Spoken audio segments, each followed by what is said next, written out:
Well, it's great to have joining us Minister Jitendra Singh now, joining us to talk about what's a pretty big day there for the BJP and certainly in Uttar Pradesh and in Uttarakhand.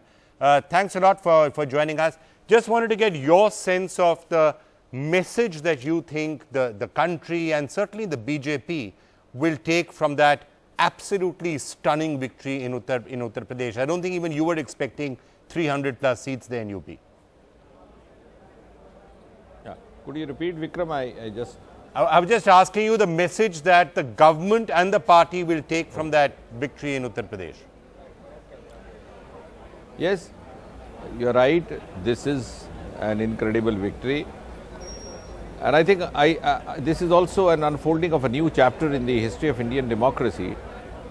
Because for the first time we see, and you would have realized, you analyze better than many of us, that the Indian voter appears to have come of age and learned to cast his vote, rising above considerations of caste, creed, religion, region.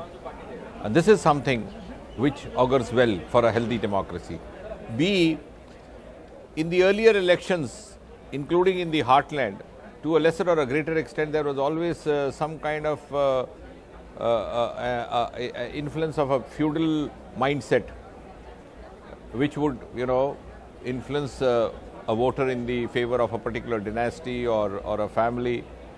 But now I think India of 2017 is a young India with more than 65% of the population belonging to the age of 35, 40 or below. And therefore, the Indian voter has expressed its aspiration to yearn for democracy in the true sense. And again, the singular credit for that goes to the inspiring leadership of Prime Minister Modi, who could produce that kind of a change and also emerge as a rallying point and identify with every section of society from east to west, north to south. Look at what is happening in Manipur. This is one of the states which was rather considered alien by all the political parties. And as far as Bharatiya Janata Party is concerned, we were hardly reckoning, we were nowhere, we were hardly discussed. But today, Manipur is emphatically expressing its wish to be part of the mainstream development led by Prime Minister Modi and be a part of Sabka Saath, Sabka Vikas mantra.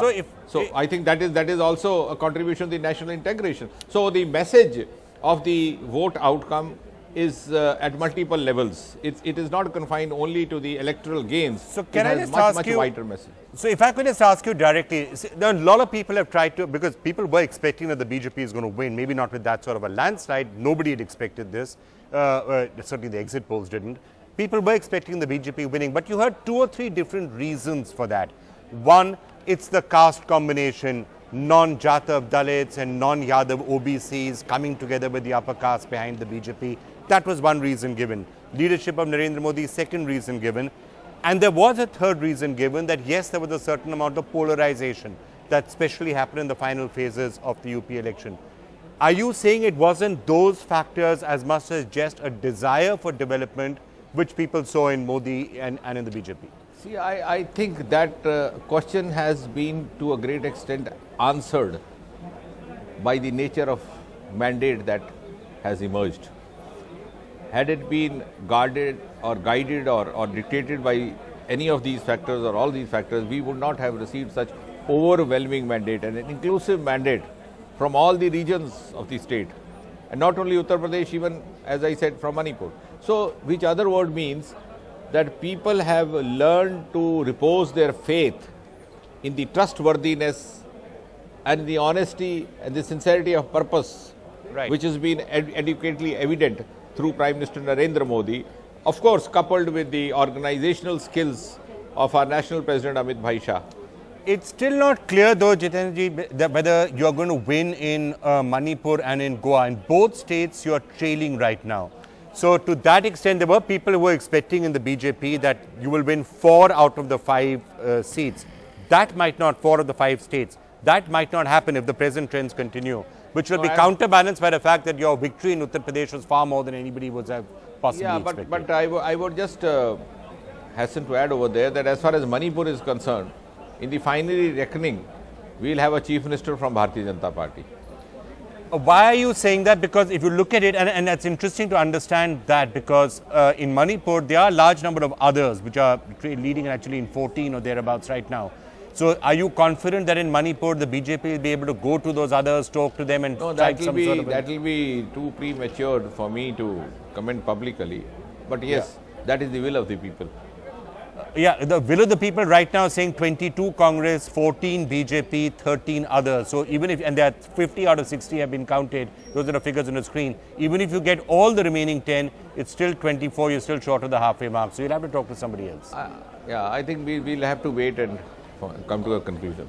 All right, for Narendra Modi himself, we've been just seeing, he's been tweeting actually about that rather tragic incident that's taking place in Sukma, where CRPF Jawans have been ambushed by Naxals, and that any idea as to how he's reacting to these results as they are coming in? No, I don't think I'll be carrying the brief to answer on his behalf, but certainly it is the entire party owes it largely to the leadership of Prime Minister Narendra Modi and the presidentship of Amit Shah, and therefore I'm sure as a leader of the country's largest party, he must be pleased at this. But as a responsible Prime Minister, as you rightly pointed out, he is sensitive enough to also react to the information or news regarding mishaps happening anywhere. All right, sir. Thank you so much for joining us. Great talking to you, and congratulations on those victories in Uttarakhand and in Uttar Pradesh.